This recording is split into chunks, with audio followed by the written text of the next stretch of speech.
We're going to review Flash #2, Si Spurrier, Mike Deodato Jr. on this. When they rebooted the Flash, Wally West was basically saved by Jeremy Adams. We're 2 issues in on this, Doc, and I'm never going to act like this comic book series exists again after this. That's how fed up I am already after only 2 issues. I normally give every book 3 issues at a minimum. I ain't giving this one that. Honestly, if I had read issue 1, I might have vetoed reading issue 2 here. It was a reminder for everyone out there how much he is of the Dollar Tree version of Warren Ellis. This comic was utterly and completely nonsensical. And not just the writing, but Mike Deodato's art, that was pretty incomprehensible as well. The worst thing about this is the Flash that got rebooted, the series that was going from Jeremy Adams, was legitimately what Wally West fans wanted. A fun, frenetic, really awesome interpretation of Wally West, getting him back to the basics, giving his wife and his kids back, and them being happy together and solving mysteries using the Speed Force. I don't need the fabric of space and time doesn't exist because of the Speed Force, and you don't understand what it really means. It can do this and this, and it's all these esoteric concepts. It's not even intriguing. That's the part. I can be confused with the story, or it can be a little all over the place. So I'm like, wow, there's some concepts in here that I think are really worth exploring. Nothing in here I think is worth exploring because he can't actually communicate what he wants to explore. No, he can't. He's never been capable of doing it. Look, I get it. Maybe you do have some great ideas in there. If you are writing superhero comic only for people with IQs above 160, you are going to fail miserably in a commercial art form. I don't think people with IQs over 160 will understand this either. No, I think this comic book is fucking completely impenetrable.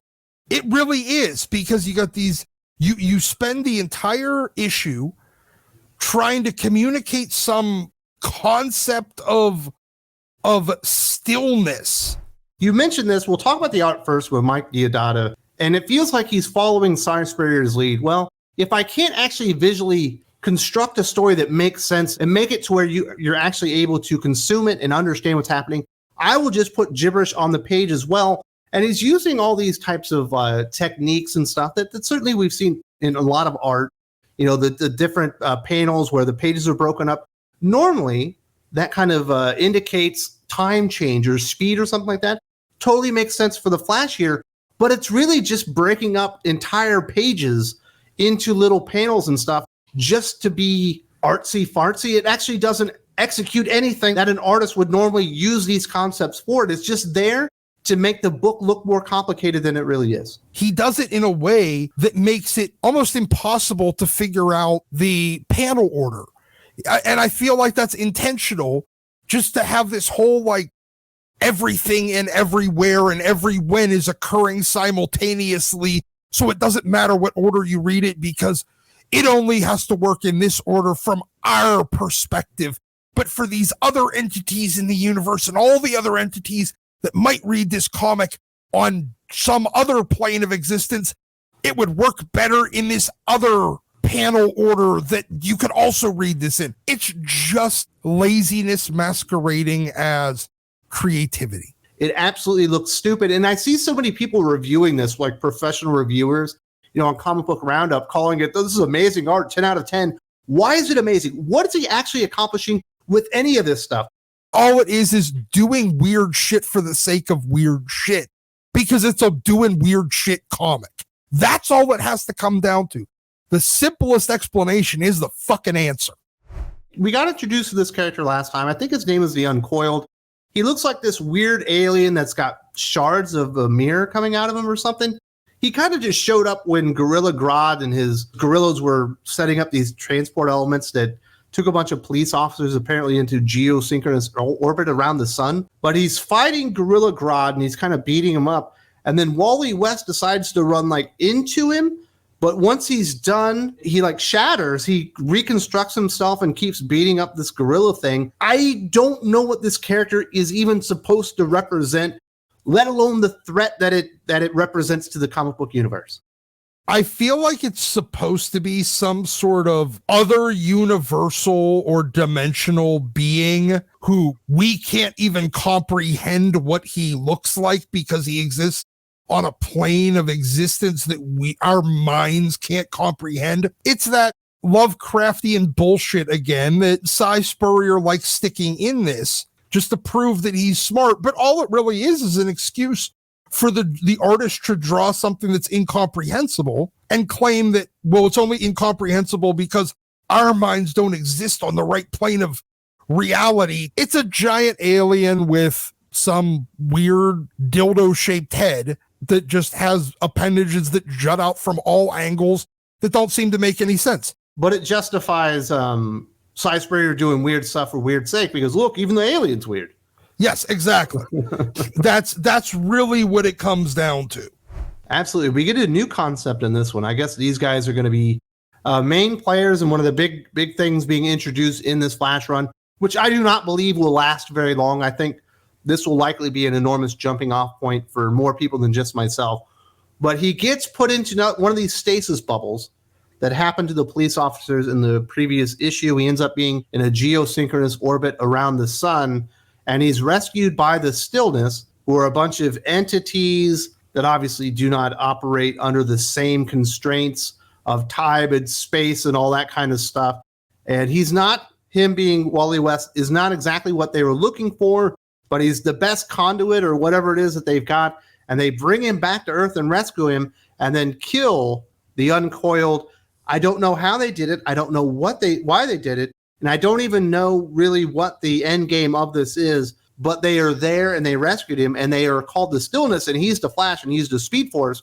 So obviously we're working with bigger things than we've ever imagined here before, Doc. Wasn't there already like a Still Force? There's a Still Force, yes. Trying to claim that it's something new and different, that Wally needs to understand that the Speed Force is part of something that's even bigger, and he actually has the ability to tap into it. He's used it only so limited. He just uses it to go in a linear from point A to point B very quickly fashion, but he can actually do so much more with it.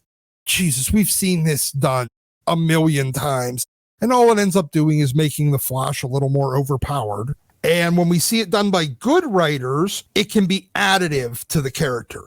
In this case, it just seems like it's more of an excuse to change the nature of who Wally West is.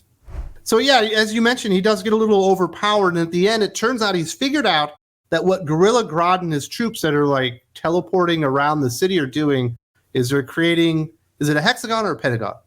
It's a hexagon. Okay, they're making a hexagon, and there's some type of rainbow thing going on because it's all about linear shapes and angles and all that stuff. And he needs to stop him from getting the last corner of the hexagon in the city, or something's going to happen. And when he arrives and confronts Grodd and his army, and he's able to thwart a bunch of them, they've already laid the last marker or whatever it is. But now Wally West doesn't need to use the Speed Force to move fast. Wally West can just think about being somewhere else, and he's there. Yeah, so Wally West apparently has the ability of teleporting because he can make himself move or not move at all and allow the universe to move around him, or a combination thereof where he can disappear for longer periods of time than it would have taken the universe to move to that point, but he just moves a little slower than it so that he ends up in a different place at different times. And so he basically can just teleport, but they're saying it's not teleportation. It's him not moving while the universe moves around him. It's stupid. It's very stupid. Dr. Manhattan makes more sense in this fucking character. Yes. At no point do they explain why it's really necessary or how he managed to perfect the use of this talent so quickly. Doc, it could have taken him 100 years and the world would have just moved around him 1 second. Yeah, we're going to find out. He could have been practicing the whole time and we didn't even see it. This is just level the Flash up to pure God tier. We already saw Wally West as Dr. Manhattan. Do we really need to to have it done again, but by a more, well, honestly, terrible writer. Yeah, I think Si Spurrier has absolutely screwed the pooch on this one, and certainly DC Comics for finding someone to follow up the Jeremy Adams run just in such spectacularly bad fashion.